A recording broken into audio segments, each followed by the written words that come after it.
जय माँ कामाख्या, जय श्री महाकाल महाराज। कम से कम जिंदगी में कोई तो याद करता है। यह याद करना ही प्रेम कहलाता है, स्नेह कहलाता है, मोहब्बत कहलाती है। जिंदगी का सार भी यही है कि कभी कभी किसी खोटे सिक्के को भी याद कर लेना चाहिए।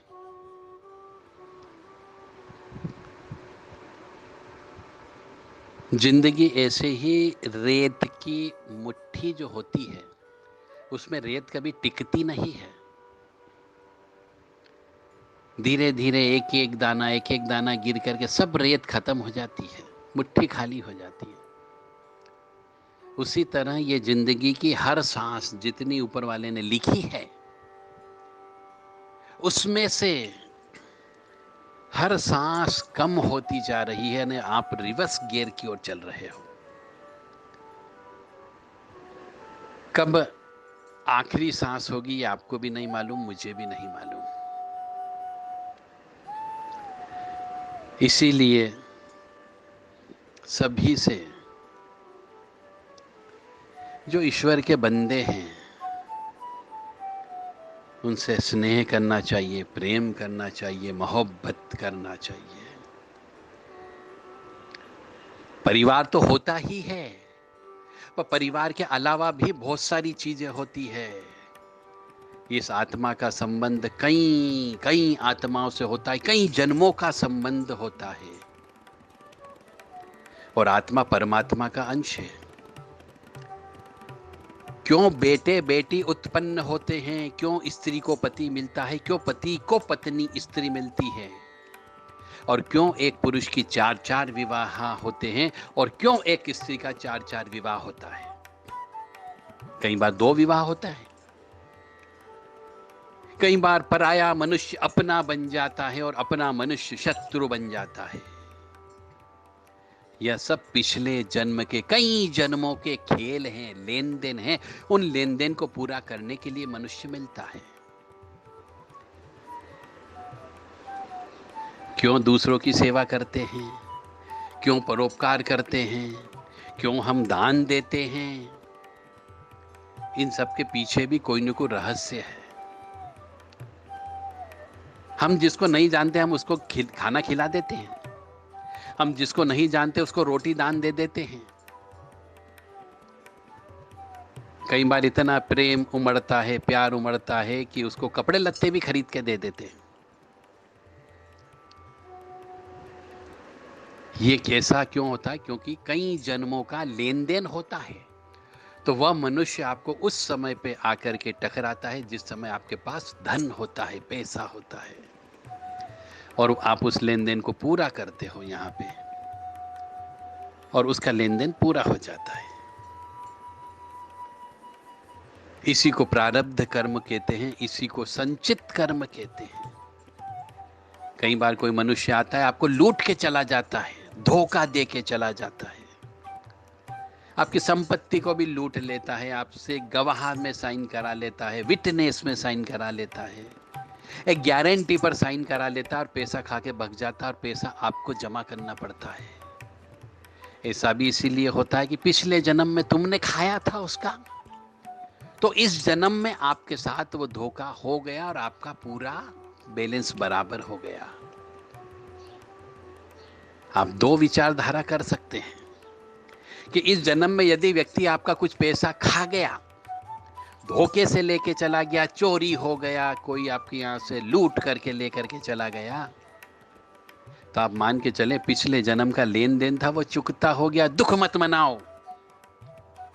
और यदि वो ज्यादा लेकर के चला गया या था ही नहीं परंतु इस जन्म में आपके साथ लेकर के चला गया, तो मान के चलो अगले जन्म में उतना पैसा जितना उसने आपसे लिया है, मैं ब्याज के वो आपको अगले जन्म में देने के लिए तैयार खड़ा रहेगा, यानी आपके लिए कमा के रखेगा। दोनों में आपकी जीत है, आप क्यों हार मानते हो?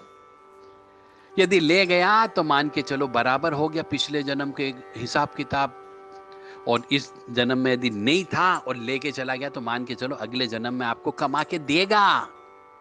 हो सकता है आप उसके यहाँ बेटे बन करके चले जाओगे और आपका बाप आपके लिए पैसा जमा करके छोड़ के जाएगा, और उस पैसे से आप अय्याशी करोगे, ऐश करोगे, क्योंकि आपने मेहनत का पैसा नहीं कमाया है।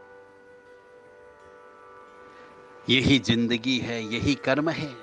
बस ये चक्र चलता रहता है। जैसे गोल पहिया होता है, एक पहिए के अंदर एक जगह आप कहीं पे भी खड़े हो जाइए तो गोल पहिया, जैसे हम झूला झूलते हैं तो वो ऊपर भी जाता है, नीचे भी आता है, ऊपर भी जाता है, नीचे भी आता है, ऐसे ही जिंदगी चलती है। इसका मतलब ये है कि जिंदगी कभी भी एक जैसी नहीं रहती है। ये गोल चक्र हैं, सातों ग्रह, नौ ग्रह घूम रहे हैं। जब जो ग्रह नीच का होगा आपको कष्ट की प्राप्ति अवश्य होगी, आपको गड्ढे में गिराएगा। किसी का जवानी में आता है, किसी का बुढ़ापे में आता है, किसी का प्रौढ़ अवस्था में आता है, किसी का बचपन में आ जाता है। तो जिस समय पर वो गड्ढा आ जाता है उस समय आप गड्ढे में अवश्य गिरोगे। इसलिए गड्ढे में गिरो तब भगवान आपको उठा ले। अरे भगवान आपकी हथेली पे ले ले, आपको खरोंच तक नहीं आने दे, इसके लिए पुण्य कर्म करना पड़ते हैं, पुण्य। और पुण्य करने के लिए किसी को भोजन करा दो, किसी टूटते हुए मनुष्य को कंबल दान दे दो, पर पैसा दान मत देना। पैसा दान देने से एक भिखारी व्यक्ति अपनी ठंड को कम करने के लिए शराब पिएगा और अपने बीवी बच्चों के ऊपर गाली से बात करेगा, तब उनकी हाय बद्दुआ आप तक भी आएगी, उसकी आंच, उसकी आग, हाय बद्दुआ की आग आप तक भी पहुंचेगी। इसलिए कभी किसी भिखारी को पैसे मत देना। मुझे उम्मीद है ये षष्ठी का चक्र आपके समझ में आ गया होगा। अब अपने जीवन चक्र को बदलिए। जितने दिन आपने गुजार दिए, भूल जाओ कि मैंने क्या पाप कर्म कर लिया, क्या पुण्य का काम कर लिया, क्या किसी से इल्लीगल प्रेम कर लिया या इल्लीगल बच्चा पैदा कर लिया, या मेरे मन में कोई दूसरी स्त्री प्रवेश कर ली, या स्त्री ने अपने मन में कोई पुरुष को प्रवेश कर लिया। ये सब पाप कर्म है, अब भूल जाओ। पर अब आंखें यदि खुल जाती है तो आप अपनी जिंदगी को परिवर्तन करो।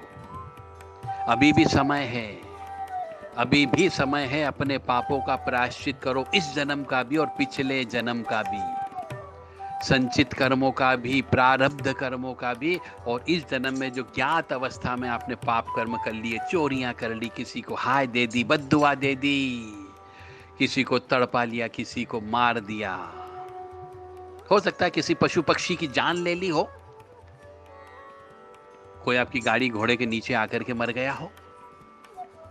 उन सब के लिए पापों का प्रायश्चित करो, और पापों का प्रायश्चित करने के लिए ईश्वर के सामने कान पकड़ के बार बार माफी मांगो कि हाँ मुझसे ये गलती हुई, आगे से मैं गलती नहीं करूंगा। बस आप सुधर जाओगे।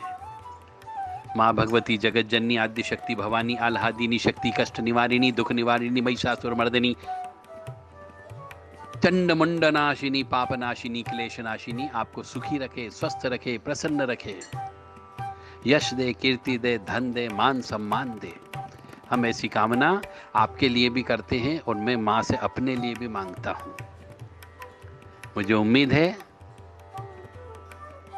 ऐसे तो आपने पाप कर्म नहीं किए होंगे, फिर भी यदि आपके हाथों से, मन से, कर्म से, वचन से, शरीर से पाप कर्म हो गया है तो भगवान से माफी मांगो, दान दे दो, पुण्य का काम कर दो, हवन करवा लो। प्रायश्चित स्वरूप प्रायश्चित हवन होता है, एक प्रायश्चित पूजा होती, वो करवा लो। जय माता दी, जय मां कामाख्या।